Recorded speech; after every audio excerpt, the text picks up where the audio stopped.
لا يتمن كان إنك دلوي الله نبغي محمد هل جبال الأمر يا مرك هذا الأمر فيري وكاسا هذا حشك اللي صاروا لوكا بدو قادسي لوكا بدو قادسي marka gacanta laga jaray oo argada lagu xiray walaashana waa la qalay maya ma sheega suuliya gurigaas tagnay ciidanka ku soo feeray waa iga bidiyay hortiis ka baxay ana wali xukum jirin waa been shalay la socdo inuu gudoomiye qabyaalada kugu Soomaa iska dhig maaha ma ho qaban nimankano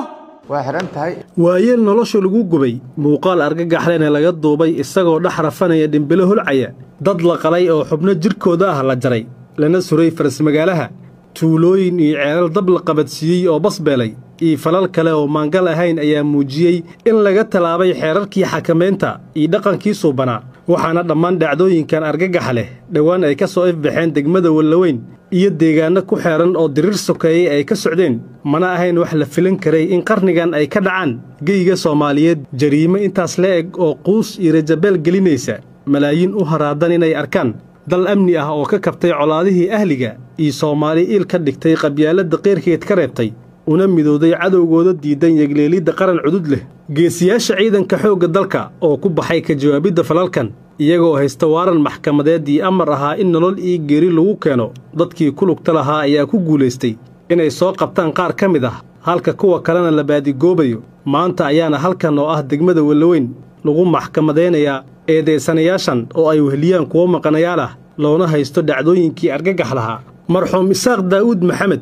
oo ahaa 60 sano jir dhimarka ka xanuunsanayay muddo 33 sano ah ayaa ka soo fakaday guri lagu baxnaaninayay oo ku yaala Balidoogle waxaana uu gacan galay maleeshiyaad u abaabulnaa habbeeleed oo aana qabil u socday way xirxireen waxayna u geysteen jirdil wadareed iyagoo ku jiiday mooto nooca xamuulka qaada ah oo qaybteeda dambe ay ku xireen kadibna waxaa xigtay inay gubaan isagoo nool muuqaal ay ka duubeen ayaana la arkayay marxuumka oo la rafanayo xanuunka holaca lagu shiday jirkiisa iyo mar uu noqday lafo u ekaaday dhuxul deegaanka Dudumay oo dhaca duleedka degmada Wallaweyn ayuu faldambiyeedkan ka dhacay galabnimo Jimco ah oo ku beegnay 7 bishii 11aad ee sanadkan waxaana dadkii geystay maanta nagala jooga Xasan Boolle Isaaq Daahir Muqtaar Shibow Saalax Xuseen Cali Cabdixamiid Cabdullaahi Siidow Axmed Saalax Abuukar Qaasim Cabdi Xasan Abuukar Yuusuf Cali Axmed Maxamed Daahir Cismaan iyo Cismaan Cabdulla Caliyow sagaalkan oo ay weheliyeen 13 kale oo maqanayaal lagu raad jooga ah